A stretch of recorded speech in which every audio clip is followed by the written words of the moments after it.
Hello story lovers welcome back to my channel 'Prema Pallaki' part 23.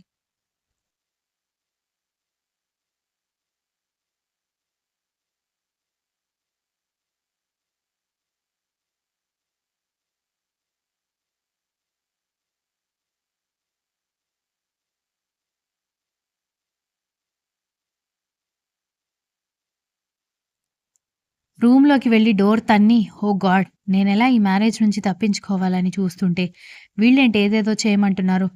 ఉఫ్! అనుకుని bed మీద వెల్లకిలా ఎగిరి పడుకొని తల కింద చేయి పెట్టుకొని ఆలోచనలో పడ్డాడు శక్తి. అటు దితి కూడా శక్తిని ఆమెకి తగ్గట్టుగా మార్చుకోగలదా లేదా అని ఆలోచనలోనే గడిపేస్తూ ఉండడంతో మైథిలి గోరింటాకు గిన్నె పట్టుకొని గదిలోకి రావడంతో మమ్మీ గోరింటాకు పెడతావా? Please mummy. ఇప్పుడు మెహందీ మోచేయి వరకు డిజైన్ వేయించుకుంటేనే ట్రెండ్. అక్కని మరీ అప్పలమ్మలాగా రెడీ చేయకు అని ధృతి అనడంతో నాకు తెలుసే చేతులకి గోరింటాకంటే మీరస్సలు మాట వినరని. అయినా ఇది చేతులకి పెడితే త్వరగా పోతుంది. కాళ్ళకనుకో ఒక వారం రోజులుంటుంది. అయినా ఎంగేజ్‌మెంట్‌కి ఇంకా 3 రోజులు ఉంది కాబట్టి ముందు రోజు డిజైనర్‌ని పిలిపించి వేసుకో అని కూతురి కాళ్ళకి పారాణిలాగా గోరింటాకు పెట్టింది మైథిలి.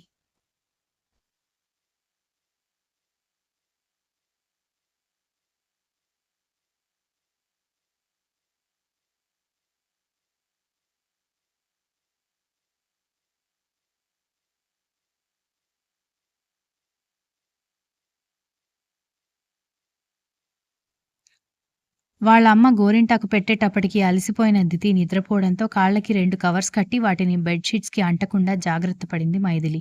ముద్దుగా ఉన్న కూతురు మొహాన్ని చూసుకుంటూ శక్తికి అసలు పెళ్ళే ఇష్టం లేదని ఆమెకు కూడా తెలుసున్నా కూడా అన్నతో మాట్లాడడానికి ఇదే దారి కాబట్టి కూతురిని అన్న ఇంటికి కోడలు చేయాలని గట్టిగా కోరుకుంటోంది మైథిలి.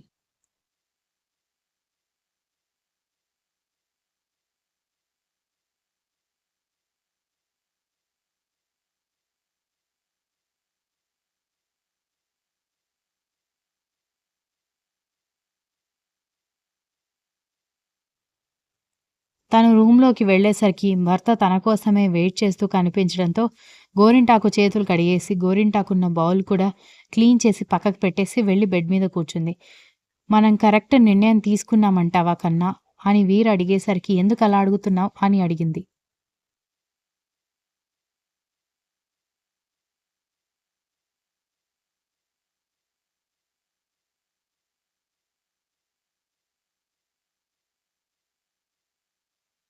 "నీ మెంటల్ మేనల్లుడు గారికి మన దితిని పెళ్లి చేసుకోవడం ఇష్టం లేదే. అటు వాడు కూడా కంపెనీ పనుల్లో ఎండీగా బాగా బిజీగా ఉన్నాడు కాబట్టి వాడి కంపెనీ రెప్యుటేషన్ గురించి ఆలోచించి ఓకే అన్నాడు గానీ, వాడు మనస్ఫూర్తిగా ఒప్పుకోలేదు" అన్నాడు వీర్.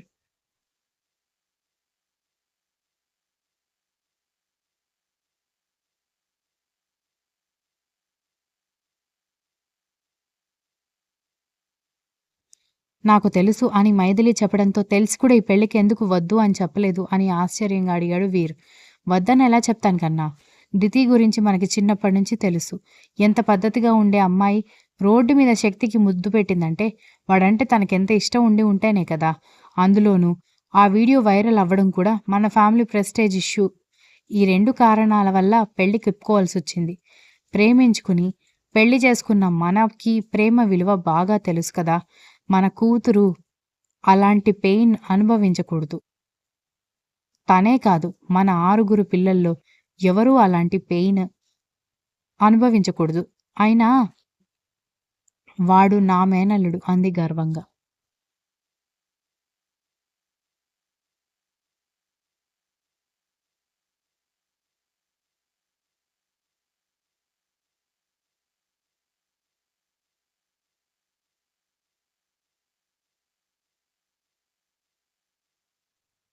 "అందుకే వాడికి మెంటలెక్కువ" అని వీరు వెటకారంగా అనేసరికి కన్నా అని అరుస్తూ కొట్టడానికెళ్ళేసరికి చేతులు పట్టుకుని బెడ్ మీద పడేసి ముద్దులు పెట్టడం మొదలుపెట్టడంతో మైథిలి కంగారు పడిపోయింది. ఆమె నిజానికి మర్చిపోయింది కావాలని ఫోన్‌లో కవ్వించి వీరిని రెచ్చగొట్టిన విషయం. ఇప్పుడు ఆ విషయం గుర్తొస్తే కూతురు పెళ్లిలో మమ్మీ వేషాలనే కథ అయిపోతుంది అని తల కొట్టుకుంది. అలానే వాళ్ళ మధ్య ప్రేమ, కొంటెతనం లేదని కాదు గానీ కాస్త బిజినెస్ పనుల వల్ల అది కాస్త తగ్గిందని చెప్పాలి.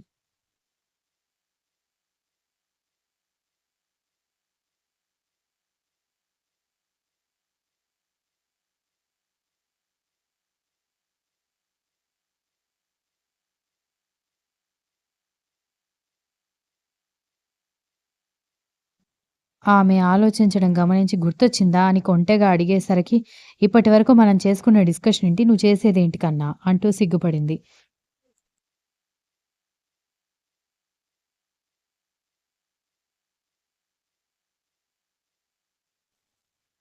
"నువ్వొద్దు అనేగానే నేను వినేవాడినైతే, మనకి నలుగురు పిల్లలెలా ఉంటారే బుజ్జీ" అంటూ పెదవుల మీద ముద్దు పెట్టేసరికి, నలుగురు పుడతారని మనం అనుకున్నామా ఏంటి?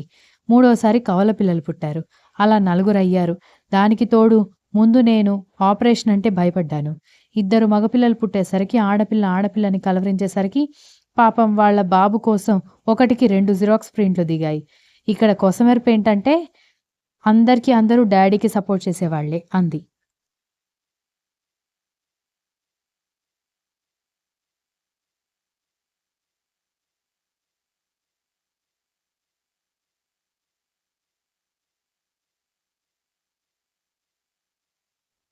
నా పిల్లలు నాకు సపోర్ట్. నేను నీకు సపోర్ట్‌గా ఉన్నాగా అంటూ మెల్లగా దగ్గరకొస్తున్న అతన్ని చూసి కన్నా, మనం ఇంకా పెళ్ళైన కొత్త జంట కాదు స్వామి. రేపో మాపో పేరెంట్స్ కాబోయే కొడుకు, కోడలు, మరొకరికి భార్య కాబోతున్న కూతురు, పెళ్ళిళ్ళకొచ్చిన ఇంకొక అబ్బాయి, అమ్మాయి, ఆ తర్వాత బుడ్డోళ్ళు ఇంకా ఇద్దరున్నారు. ఈ టైంలో రొమాన్స్ ఒద్దు అంది.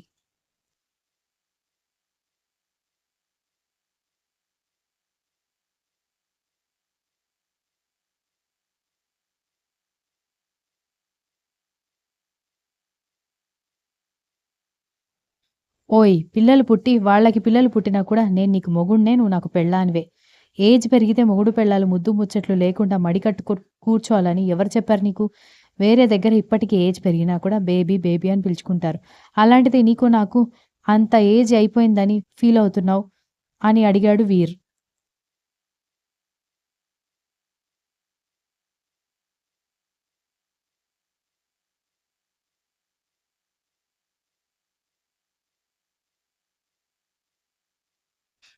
నిజమే. వాళ్ళు పెళ్లి చేసుకునే టైంకి ఇద్దరు కాలేజ్ స్టూడెంట్స్. మైథిలి వాళ్ళ అక్కని కిరణ్‌కిచ్చి పెళ్లి చేద్దాం అనుకుని, కిరణ్ వేరే పెళ్లి చేసుకోవడంతో ఆవిడ బాధపడుతూ చనిపోయేసరికి 2 ఫ్యామిలీస్ మధ్య చాలా పెద్ద గొడవలయ్యాయి. దాంతో ఎంత లేట్ చేసే కొద్దీ వాళ్ళిద్దరూ అంత దూరం అయిపోతారన్న భయానికి ఇద్దరు పీజీ పూర్తి చేసుకోక ముందే పెళ్లి చేసుకొని, ఆ తర్వాత మైథిలి పీజీ అయిపోయి, వాళ్ళ బిజినెస్ టేకప్ చేసి, ఈ టైంలోనే నలుగురు పిల్లలు పుట్టేసరికి తర్వాత మొత్తం బిజినెస్‌లోనే లీనమైపోయాడు వీర్.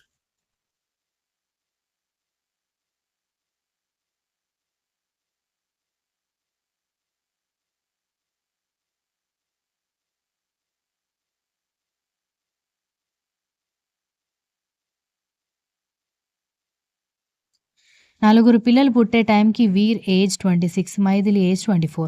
కానీ అప్పటికే బాగానే ప్రాపర్టీస్ ఇంకా సెటిల్డ్ ఫ్యామిలీ కావడంతో హైందవి ఇంకా మహి సహాయంతో పిల్లల్ని అందరూ కలిసి బాగానే చూసుకునేవారు. నిజానికి మైథిలి వాళ్ళకంటే కిరణ్ ఇంకా మహి ముందు పెళ్లి చేసుకున్నా గూడా మైథిలి వాళ్ళ అక్క చనిపోయేసరికి పాపం ఆ గిల్టీ ఫీలింగ్‌లో చాలా రోజులు ఇద్దరు బాధపడి లేట్‌గా పిల్లల్ని కండంతో చింటు కంటే ఆదిత్య చిన్నవాడు. ఇక మిగిలిన అందరికంటే చందన చిన్నది.